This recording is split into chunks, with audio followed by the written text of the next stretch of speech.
Всем здорово, народ, всех приветствую. Значит, сегодня поговорим про казуальные тренды разработки современного WoW. То есть про то, что уже было введено, что только планируется ввести или хотя бы обсуждается, а что может, по крайней мере, только в теории, да, пока что измениться. Так что заваривайте чаек, присаживайтесь поудобнее и погнали смотреть видос. Давайте начнем с понятных вещей, которые лежат прямо вот на поверхности и уже были введены в игру. Естественно, начнем с конфетки. Однокнопочная ротация. Для тех, кто, может, в WoW не играет или играет на старых версиях, поясняю. В патче 11.1.7 в игру была добавлена возможность не, скажем так, вручную прожимать нужные кнопки, да, в правильной последовательности, а просто клацать одну единственную кнопку, забинженную так, как вам угодно, и ваш персонаж, по сути, сам выдавал ту самую необходимую эффективную последовательность способностей. Конечно, за такой читерский, по сути, элемент приходилось платить, ведь задержка между применениями способностей становилась больше, используя вот эту однокнопочную ротацию. Ну, то есть банально глобальный кулдаун увеличили, скажем так. Но вот на разные классы и спеки это влияло по-разному. Помню, даже были активисты, которые вот где-то там в Excel создавали таблицу, и в которой наглядно демонстрировалось, сколько процентов эффективности теряет той или иной класс и спек в зависимости от ручной ротации или использования, соответственно, однокнопочного бинда. Но в целом это очень даже играбельный вариант. Вот однокнопочная ротация, и помимо всего он работает и в PvP. Все с теми же потерями по времени, но тем не менее. И вот с одной стороны, если ты киберспортик, да, или просто игрок хорошего уровня, пользоваться данной приблудой тебе не захочется, но вот от слова совсем. Можно, конечно, попробовать повеселиться, скажем так, пару видосов записать, но вот на серьезке использовать желания в основном не возникает. А вот новичкам, да, это помогает нехило. Даже абсолютно не зная свой класс, вот просто впервые создали, прокачались условно, да, можно выдавать приемлемые цифры. Плюс ротацию, возможно, так нагляднее и проще запомнить для тех, вот опять же, самых новичков. И здесь я хочу подчеркнуть тезис, что Blizzard хотят усидеть на двух стульях. И вот как бы данная мысль будет сквозь весь видеоролик просачиваться, да? Так как они и запрос задротов удовлетворили, ну, точнее сказать, просто ничего не поменяли, так как однокнопочная ротация теряет в эффективности. И при этом новичкам тоже жизнь упростили, позволив использовать данную систему по-разному. Кто-то вообще не хочет ротацию учить, кто-то играет за один класс, все про него знает, а второй хочет класс создать, там, второго персонажа, и под пиво играть. Ну, чисто для разнообразия, вы поняли. Ну, а кто-то просто банально в силу своих физических или умственных способностей, ну, вот просто не способен, да, выдавать нужную ротацию за какой-нибудь сложный класс. И для него, соответственно, также вот эта однокнопочная ротация будет в помощь. Короче говоря, вот есть два стула, да, на какой сядешь. Это был первый тезис, погнали теперь во второй пункт. Быстренько расскажу вам про свой дополнительный контент, народ. Значит, смотрите, у меня есть Бусти, где уже скопилось больше 60 видосов, там различные гайды по классам, спекам, гайды по разбору аддонов интерфейса, которые я использую лично. И также там присутствует личный чат, в котором вы можете мне написать, и я отвечу на все ваши вопросы. При этом все, у меня еще есть группа в Телеграм-канале, где также дополнительный контент постирую периодически, но только без спама. И также там все анонсы о моих стримах, которые, кстати, на Твиче проходят, поэтому переходите, знакомьтесь с контентом и подписывайтесь. Так, значит, сейчас во втором пункте мы с вами поговорим об уже введенных изменениях, то есть различные там заказуальные режимы и так далее. По типу соло, реги, PvP режима 3x3, то есть соло Q, она же соло шаффл, там называется по-разному, рейтинговые поля боя, соло регой тоже добавили, а также система вылазок, если говорить про PvE. Значит, поясняю, очень большой части аудитории, игроков вот в 2025 году хочется просто зайти в игру и сразу начать играть, нажав одну единственную, ну, если говорить упрощенно, кнопку реги.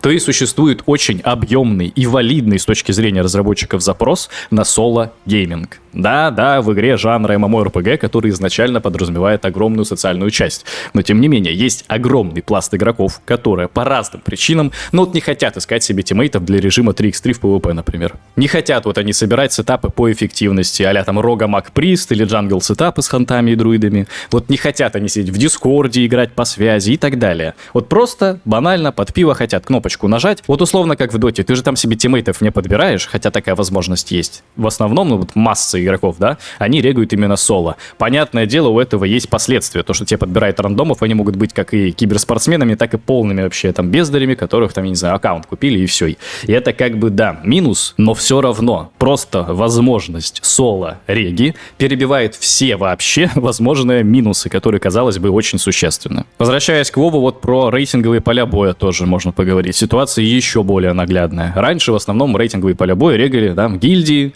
заранее собирая составы. А это все требует времени. Сейчас вообще легендарно все сделано по факту. Прокачал перса, немного набрал себе и левела на обычном БГ, и потом пошел регать рейтинговые БГшки. Это упрощает сам процесс, и ты, нажав одну кнопку, уже можешь попасть в матч.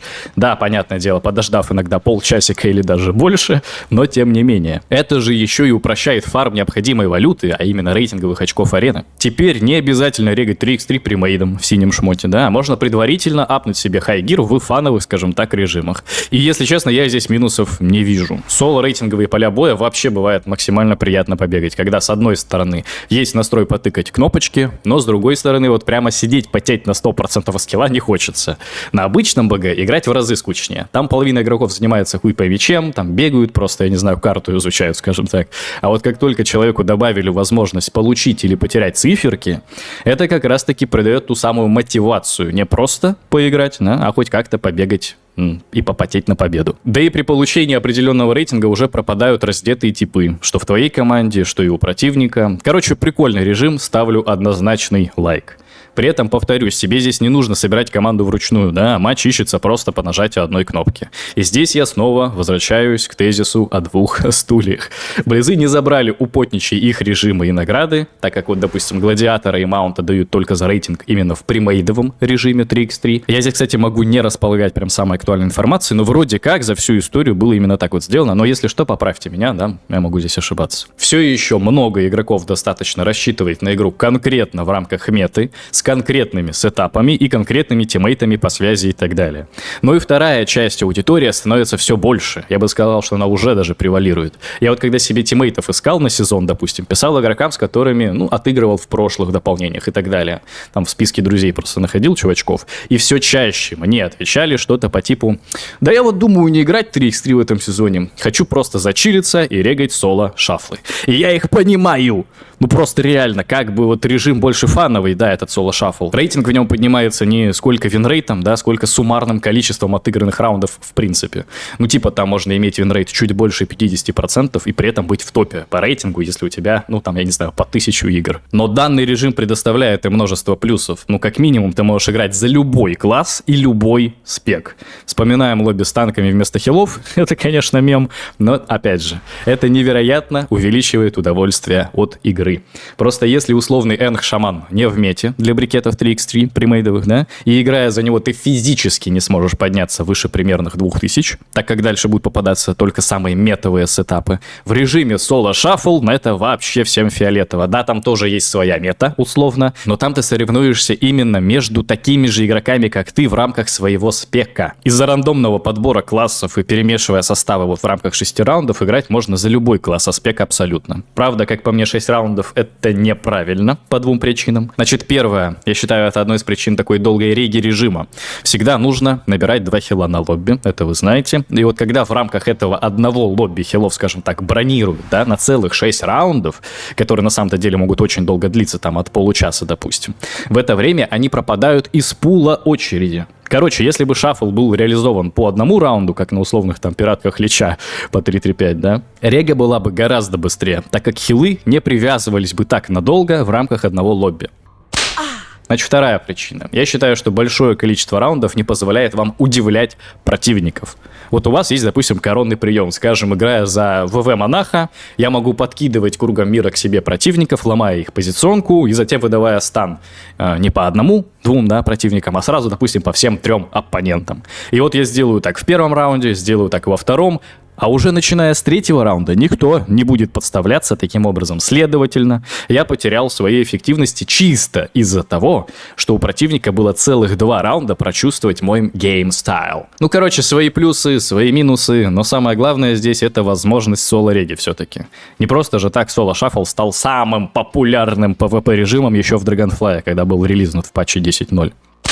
Немножко затронем ПВЕ. Я здесь очень мало, вот почти ничего не говорил о системе вылазок. Но просто я именно PvP игрок и решил сделать фокус максимально на известных мне вещах. Можете в комментариях рассказать, какое отношение к вылазкам у вас лично, но насколько я знаю, среди PvE игроков такие вот соло-подземелья с возможностью получить хороший лут тоже пользуются немалым спросом, и отзывы от игроков, ну вот в основном положительные. И вот просто, чтобы вы понимали, насколько я подзабил на PvE контент в последнее время. В рамках последнего аддона в War Within, да, который я не прошел ни одного ключа. Вот вообще, ни единого. Максимальные подземки, что я закрывал, по-моему, героические через поиск. Все. Ну, это чисто вам такая ремарочка, чтобы вы поняли, кто я. А теперь, третьим пунктом поговорим о том, что пока что существует только в рамках идей.